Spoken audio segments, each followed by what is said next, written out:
na tsaya ga annabi Muhammadu, na tsaya ga annabi Muhammadu, na tsaya ga annabi Muhammadu. To jama'a assalamu alaikum, kuna tare da gidan talabijin da rediyo na Madubi a inda muka zo nan kasuwar Kara da ke nan karamar hukumar Keffi a jihar Nasarawa, wacce kasuwa ce tana ɗaya daga cikin manyan ko kuma in ce ita ce babbar kasuwar dabbobi da ake sai da dabbobi kala-kala wanda ya hada da raguna da tinkiya da shanu daban-daban. So a daidai wannan lokaci na bikin babban sallah, lokaci da ake layya, so mun zo wannan kasuwa domin mu ga yadda ake hada-hadar waɗannan dabbobi, inda za mu zaga ciki sannan mu tattauna da masu sai da raguna a nan wurare da sauran dabbobi da kuma su jama'ar da suka zo siyan dabbobinsu a nan domin yin layya, domin mu tattauna da su akan yadda hada-hadar kasuwancin ke gudana a daidai wannan lokaci da ake cikin annobar cutar corona. So dai ku kasance tare da mu, wanda kuna tare da Muhammad Eid Alhatu, wanda zai zaga cikin wannan kasuwa domin ganin yadda ake hada-hadar kasuwancin da sauran kasuwanci ma da ake a wannan kasuwa. Ku kasance tare da mu.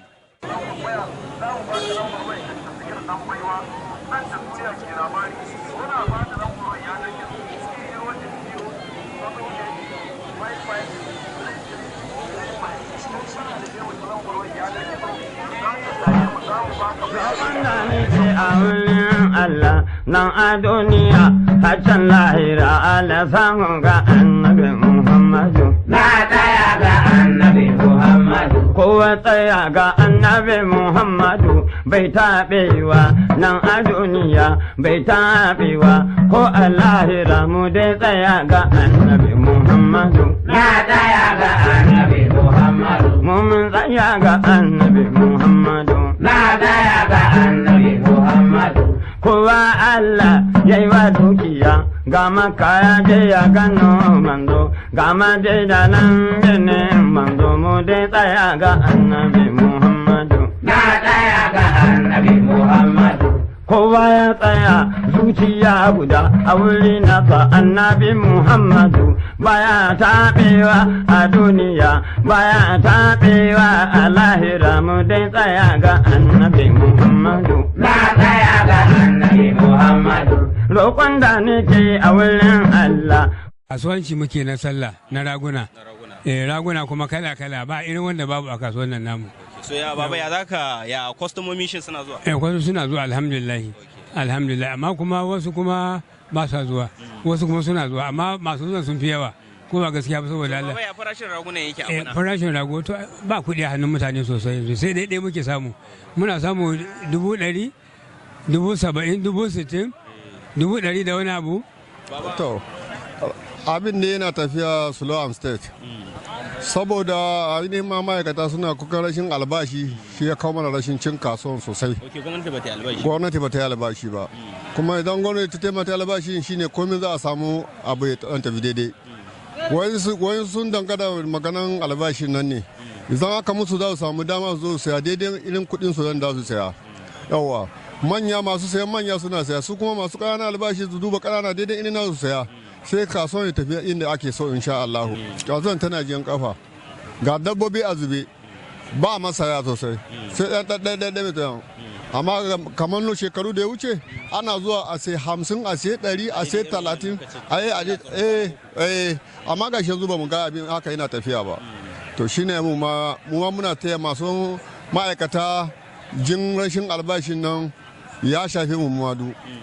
Amma da an samu gwamnati ta taimaka aka albashin to insha Allah al'amarin zai dan sauki a kansa. Nuna ma Allah godiyanmu ga wannan lokaci da ya kawo mu na sallah.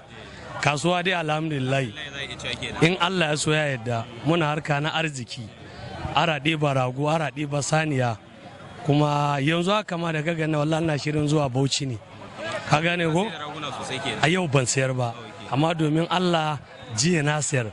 A yanzu din ma ina sa rai watakila kafin ka rabu da ni za a sake kira na kai 200 ko 200 da wani abu, wallahi ba karya na raguna. Saboda haka mu kefi alhamdulillah. Zo in siya dabbobi kuma na duba kuma dabbobi akwai dabbobi kan kuma sai to farashi yana da dan sama kaɗan, ya dan tashi kaɗan. Na'am, ba za a iya kwatanta da shi da ba, sun da an riga an zo gab da sallah dole a samu dan farashi ya hawa to amma abin da zai kawo sauƙin shi shine idan babu kuɗi hannun jama'a to dole mai kaya zai so ya sayar ko da bai samu riba mai yawa ba dole zai nema ya sayar gaskiya babu kuɗin bayan albashi ba bayan albashi wayansu sun fara samu amma ana kyautata zato insha Allah da a samu kafin sallah to kiran da zan ga gwamnati shine su dinga dubawa cewa al'umma lallai ana cikin wani yanayi ko ma ba sallah ba ana cikin wani yanayi wanda ya kamata a taimaka ma al'umma yawa saboda haka gwamnati ta yi kokari ta biya albashi da wanda yake musulmi da wanda ba musulmi ba ina cikin lalura wanda ina bukata lallai na kuɗi wanda akwai iyali gida za a ci za a sha to kuma ga hidiman sallah ya zo saboda haka muna kira ga gwamnati a yi kokari a biya sallah din nan kafin ko da juma'a ne kira ga gwamnatin kasar nan gaskiya ta taimaka ta diba al'amuran komai ya rude lamarin kasuwa ya abu na mu talakawa an ce ta